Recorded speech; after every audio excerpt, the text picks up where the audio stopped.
AI. Of course, we discussed a lot of AI in the first part of the plenary program, and I heard that a lot of breakouts also were about AI.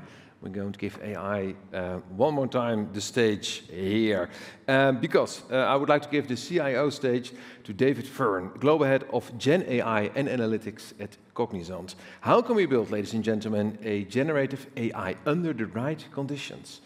David is going to explain that because he can help you build exactly that framework. Ladies and gentlemen, David Fearne.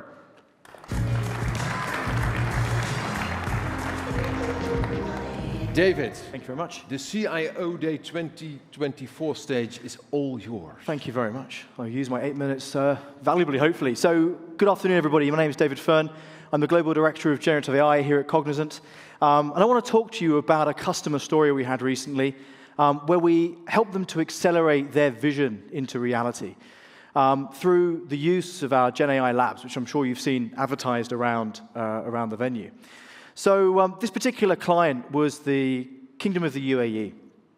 They had a vision that they wanted to provide extremely equitable healthcare to their entire population. But as you'd probably imagine, they had quite a significant disparity between rich and poor. And this disparity led them to have quite an inequitable access to primary healthcare.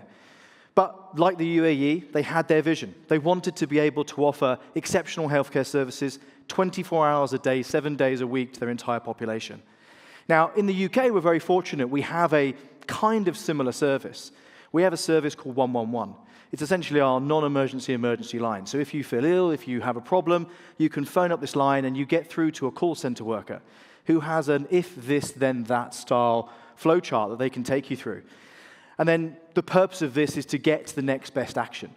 Now, this was exactly what the UAE wanted, but they didn't want the overhead of an army of call center workers who essentially would be able to give incredibly limited options and outcomes. What they wanted was something that could be a personalized expert in your pocket, providing phenomenally diverse outcomes and next actions. Essentially, a doctor available 24 hours a day to every single person and at population scale. A challenging ask, a challenging vision, but one that we took on through our Gen AI labs and one that we took on as part of a research piece of work that we did with them. And what we came up with was essentially what we call the virtual clinician. The virtual clinician, which is actually on here on our stand, and a lot of you have had an opportunity to interact with her, is a piece of technology that we developed entirely using generative AI. It's essentially there to be able to diagnose up to 918 conditions with an independent benchmarked accuracy of 98.5%. A real achievement. But what we realized very quickly was the technology was only one side of the problem. Actually, there was absolutely zero regulatory framework in which we could actually bring this forward. So, in collaboration with the UAE, we actually started to say, right, half of our work will be developing this amazing AI, half of it's going to be developing a framework in which we can actually make this reality. Because just dropping this technology without any actual framework in which people can benchmark and evaluate and understand how it's thinking and why it's asking the questions it's asking is going to be something that's not going to get very far. So we came up with our framework. And some of the really important attributes of our framework are it needed to be easy enough and simple enough for a regulator who is not an AI expert to be able to understand. It needed to be kind of complete enough so that the SMEs, the subject matter experts, so the doctors in this case that we were working with, could feed into it and feel like they got everything they needed, but also complete enough so that we can actually build it into a solution, blocks of technology that could actually perform the functions that we were trying to achieve. And what we came up with was a framework in 4 layers: intention, information, cognition, and presentation. It's really simple but really powerful. Intention is all about how has the AI understood what you're asking it. If you use ChatGPT, you ask it a question, it gives you an answer. That wasn't good enough for us. We had to have a system that could actually ask a follow-up question, and a follow-up question in this particular context that was aligned to a healthcare professional. Once we'd asked enough questions to diagnose the symptoms of the patient that we were talking with, We wanted then to be able to gather together some information, to turn that conversation into clinical notes, and to be able to go and garnish it with some information, just like a medical expert would do if they were flicking through a medical dictionary or journal to kind of help inform their insight. Next, we had cognition. Cognition essentially is our ability to apply what we call synthetic reasoning. So this is where we distill the thought process of the experts.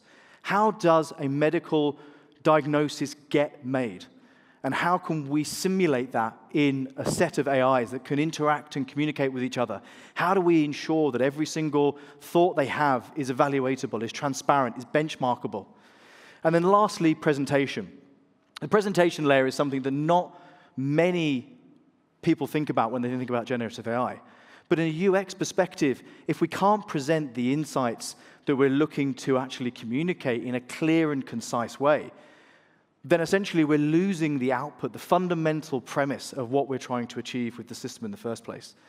So we had a presentation layer that essentially allowed our system, once it had come up, discussed the patient's symptoms, once it had turned that into information, once it had run through this deep cognitive process, once it passed all the knowledge benchmarks and the thresholds that we put in place to ensure the system was working at a high degree of accuracy, it presented it back as a next best action. It said, you need to go to the pharmacy because you've got eczema, or you need to go to the hospital because you've got an appendicitis, and on and on and on. And fundamentally, what this led to was us being able to deploy a solution which, at this point in time, is actually deployed in pretty much all of one of the regions in the UAE to about 4,000 of their citizens. Is being used in collaboration with their doctors as a medical trial, and is actually seeing huge success and uptick. We're also talking with lots of other governments. We've had conversations with the Singapore government. We've had conversations with the UK Parliament about kind of how they might adopt this framework to be, or to give some proactive, innovation-centric regulation in this space. This is just one example that I wanted to kind of highlight today, and highlight within my 8-minute time frame of kind of how we've brought generative AI to life in one of the most challenging situations, in a highly, highly regulated and incredibly emotionally fraught area that is healthcare, and how we can fundamentally help your organizations to do the same through our AI labs, through our AI labs in Amsterdam, to help you accelerate your visions and your ideas into production, highly transparent and regulated use cases. And with that, I'll give up there. Thank you very much. Thank you. Thank you, David.